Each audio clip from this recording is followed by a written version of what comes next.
본격적인 진짜 2차 페이지는 이제부터 시작이라는 사실. 여러분 반갑습니다. 비트캐쳐입니다. 역사적으로 비트코인은 1월부터 12월 중에 가장 좋은 퍼포먼스를 보여줬던 10월달 업토버가 코앞으로 다가왔는데 10월을 앞두고 현재 가장 크립토 시장에 큰 영향을 미치는 매크로 시장은 굉장히 완화돼서 불확실성이 해소되는 움직임을 보여주고 있습니다. 어제 바로 미국의 GDP 그리고 분기 PC 발표가 나왔는데 모두 예측치에 딱 부합하는 결과를 낳으면서 미국 재무부 장관 옐런이 미국 경제 영착륙 경로에 들어왔고 강한 노동시장 인플레까지 완화되는 아주 최고의 골디락스 시나리오로 가고 있다. 이것은 뒤집어서 말해서 어떤 걸 의미합니까? 지금 미국 경제 강력하다. 그러니까 적극적으로 재정정책해서 유동성 뿌리겠다라는 것으로 우리가 해석할 수 있는 겁니다. 그리고 11월 대망의 미국 대선을 앞두고 특히나 지금 시기에는 제롬 파월보다도 어떻게 보면 옐런 재무부 장관이 재정 지출을 어떻게 하느냐에 따라서 전반적인 자산 시장이 좌지우지될 수 있는 상황에서 그녀가 이런 자신감 있는 발언을 했다라는 거.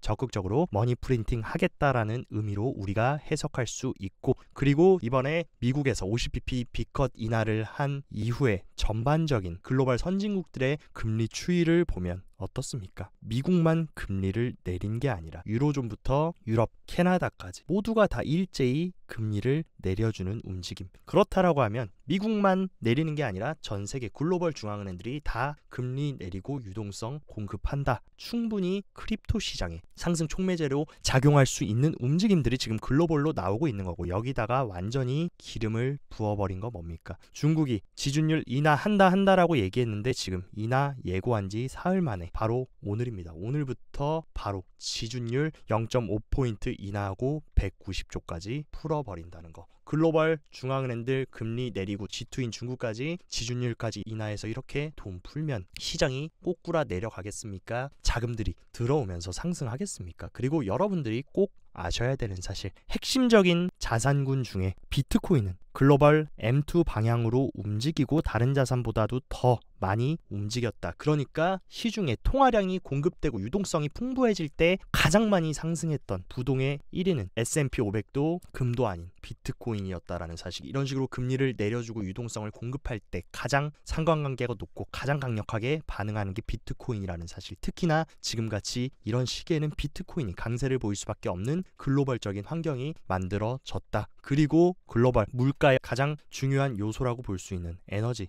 오일 가격이 연일 하락하면서 에너지 가격도 굉장히 많이 안정화가 됐고, 보통 오일 가격이 하락했을 때는 언제나 금리의 바로미터라고 볼 수 있는 10년물 국채 금리도 내려왔던 것을 우리가 체크를 할 수 있다. 그 얘기는 뭡니까? 계속해서 이런 식으로 오일 가격 내려가면 10년물 국채 금리 내려갈 거고, 금리 인하 계속해서 되면서 경기 부양 시나리오로 흘러갈 수밖에 없다라는 거 여러분들이 꼭 명심하셔야 되고, 최근에 계속 언급됐던 BNI 멜론의 비트코인과 암호화폐 커스터디 수탁 서비스 제공을 위한 SEC 승인이 최종적으로 통과됐습니다. 이제 BNI 멜론은 공식적으로 비트코인과 암호화폐를 보관하는 수탁업을 할 수 있게 됐고, 여기다가 또 이번에 CNBC 나와서 SEC 위원장 게리 겐슬러가 못을 박아버린 거 뭡니까? 비트코인은 증권 아닙니다. 여기서 이제 게임은 끝난 거다. 과거의 게리 겐슬러와 지금의 게리 겐슬러는 선거를 앞두고 있어서인지는 모르겠지만 확실히 어느 정도 완화되고 순화됐다라고 느낄 수 있고, 그렇다라고 하면 현재 이번에 SEC로부터 정식 수탁 서비스 승인을 받은 BNI 멜론 은행 같은 경우는 미국 은행 토탈 에셋 기준으로 13위입니다. 근데 BNI 멜론을 여러분들이 아셔야 되는 거, 미국의 가장 오래된 가장 전통적인 금융기관이라고 불리는 게 BNI 멜론인데, 이런 전통적인 금융기관에서 가장 혁신적인 비트코인이라는 이 암호화폐를 수탁할 수 있는 것을 SEC에 허가받았다라는 거는 매우 의미 있는 일이고, 탑6 은행 JP모건부터 뱅크 오브 아메리카, 시티, 웰스파고, 골드만삭스, 모건 스탠리까지 추후에 암호화폐 수탁업에 정식으로 들어올 수 있는 그 창구를 연 것과 마찬가지입니다. 한 예로 어떻습니까? 과거 그레이스케일이나 아크 인베스트먼트가 비트코인 현물 ETF 출시하려고 계속 SEC에 도전했지만 번번이 막혔는데, 세계 1위 자산운용사 블랙록이 SEC 신청하자마자 줄줄이 모두 다 승인됐던 것처럼 이번 가장 오래된 전통을 가지고 있는 미국의 전통 은행이 암호화폐 수탁업을 승인받았다. 향후에 다른 탑6 은행들도 이 산업에 진출할 수 있다라는 엄청난 가능성, 굉장히 중장기적으로 볼 때 엄청난 큰 호재라고 볼 수 있다는 거. 그리고 기관들의 크립토 채택뿐만이 아니라 국가적인 채택도 하나 둘씩 늘어나고 있다. 현재 지금 엘살바도르, 베네수엘라 할 것 없이 모로코까지 2030년까지 디지털 허브 위에서 AI와 블록체인 적극 활용하고 채택하겠다라고 밝혔고, 해당 기술들을 도입해서 24만 개와 일자리 창출, 그리고 공공 서비스 강화, 경제 성장을 목표로 하겠다.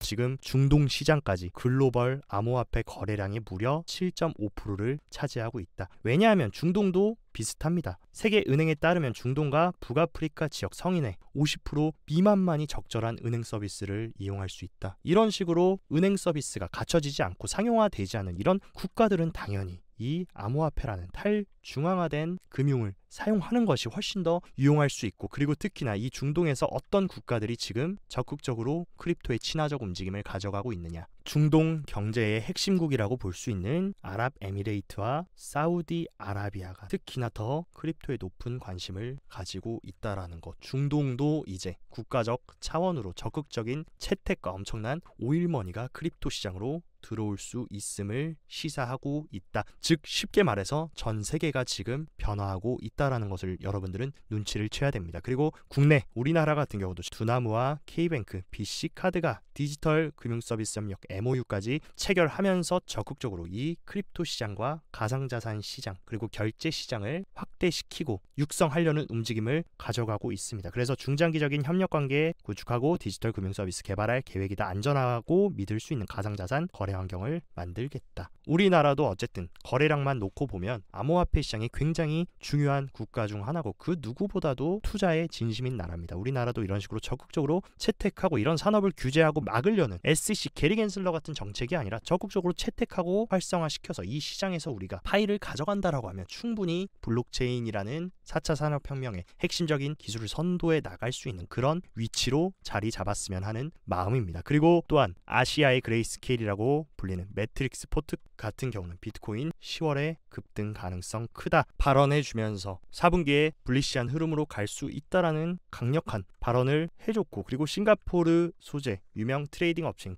QCP 캐피탈 같은 경우에도 11월 미국 대선에서 해리스나 도널드 트럼프 모두 지금 암호화폐 지지에 대한 초당적인 입장을 밝혔다. 그러니까 누가 대통령 당선돼도 당연히 누가 되면 조금 더 좋겠다 이건 있겠지만 초당적으로 크립토 산업 중요하다라고 얘기했기 때문에 암호화폐 시장은 좋을 거다. 그리고 중앙은행, 전 세계의 중앙은행들이 금리 인하기 시작하면서 자본시장에 유입되고 암호화폐 가격 상승이 높아졌다라고 하면서 굉장히 모든 핵심적인 분석 기관들이 크립토 시장에 어쨌든 4분기는 분위기가 달라질 것을 시사하고 있습니다.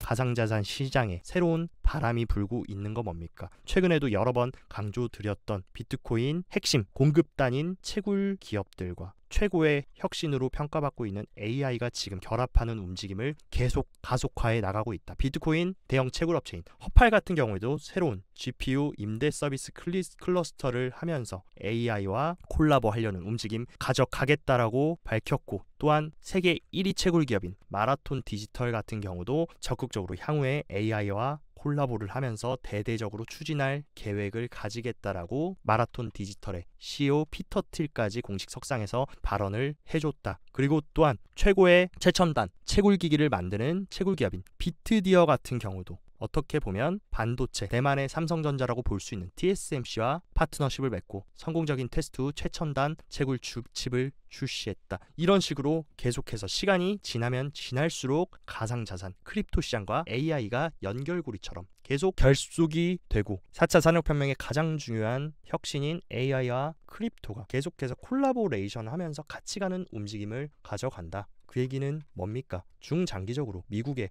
탑 10 채굴 기업들 마라톤 디지털부터 코어 사이언티픽, 테라울프, 아이리스 에너지, 그리고 비트디어, 허팔까지 탑 10 채굴 기업 중에 무려 6개의 기업이 모두 어떤 것을 구축하려고 하고 있습니까? 바로 AI와 함께 움직이려는 그런 움직임을 가져간다라고 봤을 때 지금 AI 시장 사람들이 거품이다, 과열이다 라고 얘기하고는 있지만 이번 마이크론 실적부터 멈추지 않고 강력한 모습을 보여주는 엔비디아까지 AI의 수요는 계속해서 급증해 나가고 있고 글로벌적으로 칩 부족 사태를 초래할 것으로 되고 있다. 계속해서 수요는 들어오고 AI 산업이 더욱더 확장되면 같이 커플링돼서 크립토 시장도 갈 수 있다라는 내러티브를 지금 형성하고 있다. 그렇기 때문에 이런 초대형 채굴 기업들의 AI 콜라보는 우리가 중장기적으로 이번 사이클 내러티브를 잘 체크하셔야 된다라고 개인적으로 보고 있습니다. 그리고 어제 여러 경제 지표들이 고무적으로 발표됐고 오늘 9월에 가장 중요한 경제 지표 발표가 있습니다. 바로 PC 개인 소비 지출 물가 지수가 발표가 됩니다. 현재 지금 개인 소비 지출 물가 지수 헤드라인 컨센서스 같은 경우는 이전 수치보다 0.2% 하락한 2.3%로 물가가 조금 안정될 거다라는 컨센이 나왔고 이 컨센에 부합하는 결과만 나와줘도 굉장히 좋은 흐름으로 갈 것으로 보이고 PC는 어떻게 보면 헤드라인보다 코어 PC, 근원 PC가 조금 더 중요합니다. 근데 근원 같은 경우는 이전 수치보다는 0.1% 상승한 수치를 보여주지만 만약에 근원 PC가 예측치에 부합하거나 조금 하회하는 모습을 보여준다라면 가장 좋은 베스트 그림으로 가고 있다. 특히나 최근 매크로 경제 같은 경우는 모든 수치들 노동시장부터 인플레이션 그리고 GDP까지 아주 좋은 너무 차갑지도 뜨겁지도 않은 골드락스의 연착륙 시나리오를 보여줬기 때문에 오늘 이 PC 발표도 여러분들이 잘 체크하시고 변동성에 유의하시면 좋을 것 같습니다.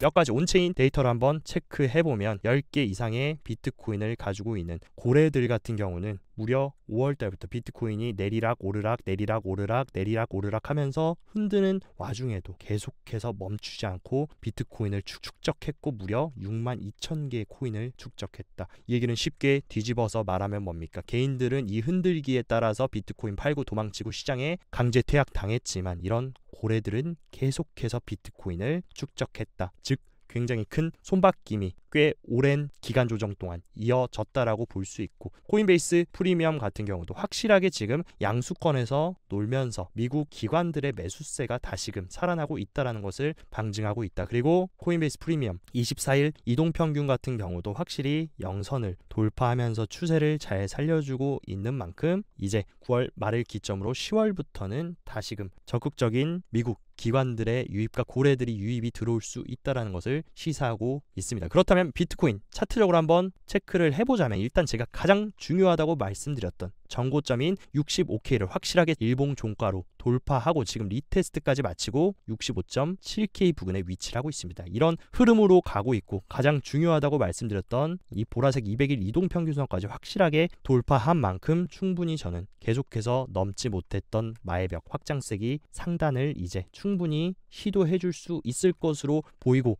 이 확장세기 상단을 돌파하는 구간이 딱 어떤 구간입니까? 굉장히 강력한 상승 반전 패턴인 컵앤핸들의 손잡이 상단 부분이라는 거. 지금 이 상단 부분에 거의 다 도착했기 때문에 이 구간 3월 달부터 계속 넘지 못했던 구간이다. 여기서부터 확실하게 이 확장세기 상단을 돌파해 준다. 그렇게 되면 이제부터는 확실하게 2차 불장으로의 확실한 진입으로 컨펌을 할 수 있다. 하지만 이 구간에서 확실하게 돌파하기 전까지는 아직까지 100% 시장이 반전되고 페이지 2에 진입했다라고 단정하기는 어려움이 있습니다. 그러니까 확실하게 여러분들이 이 확장세기 상단 돌파해 주는지는 앞으로 10월 달에 계속 잘 체크하셨으면 좋겠다. 그리고 많은 분들이 망각하셨지만 이번 조정에서 우리가 끝낸 숙제 뭐였습니까? 10년 동안 비트코인을 괴롭혔던 불확실성이었던 마운트 국스 물량을 이번 조정장에서 우리는 말끔히 해소했고 독일의 비트코인 투매까지도 견디면서 우리가 바로 65K까지 다시금 여기서 좀비처럼 살아서 올라왔다라는 거. 그리고 언제나 제가 말씀드렸던 사이클은 반복됩니다. 언제나 사이클은 이 초록색 그린 구간에서 시작해서 최종적으로 블랙 구간에 도입해서 하나의 사이클이 완성되는데 지금 자리가 어떻습니까? 완전히 크립토 시장이 붕괴되고 루나 사태 터지고 FTX 사태 터지면서 2022년도에 너무나 힘들었던 그 크립토 윈터 구간, 이 초록색 구간을 지나서 우리는 이 노란색 구간에 와 있다라는 거. 이 노란색 구간은 그린 구간을 지나서 바로 그 다음 단계밖에 안 됩니다. 이 블랙까지 가려면 아직도 오렌지 구간, 레드 구간, 퍼플 구간, 블루 구간, 네이비 구간까지 이것을 거치고 나서 블랙 기간에 도달한다. 그리고 언제나 사이클 탑에서는 블랙 기간에 도달했던 만큼 이제 딱 반 왔고 본격적인 진짜 2차 페이지는 이제부터 시작이라는 사실 여러분들이 절대 잊지 마시고 명심하셨으면 좋겠습니다. 결국 이번 시장을 우리가 체크해보면 비트코인이 3월까지 계속해서 우상향하면서 거의 다 왔다 하면서 역사적인 신고점을 갱신하면서 1억을 찍었을 때 사람들은 이제 불장 끝났고 이번 조정을 거치면서 시즌 종료구나 OES 했지만 알고 보니까 이 조정 뒤에 더 큰 대폭등이 있었다라는 거. 언제나 사이클은 똑같이 흘러갔고 이번에도 지금 우리의 위치는 딱 이 자리입니다. 그렇기 때문에 진짜 메인 DC를 먹는 후반전 사이클을 위해서 지금처럼 잘 정진해서 구축해 나가 봅시다. 오늘 영상도 시청 진심으로 감사드리고 영상 도움되셨다 하시면 좋아요, 구독 눌러주시고 더 자세한 투자 전략 궁금하다 하시면 영상 하단 고정 댓글에 제가 운영하는 크립토 시황방 활짝 열어놨으니까 이쪽에서 시황도 잘 체크하시면서 성공적인 크립토 투자 계속 정진해 나가시기 바랍니다. 오늘도 시청 진심으로 감사드리고 즐거운 주말 되시기 바랍니다. 여기까지 비트캐쳐였습니다.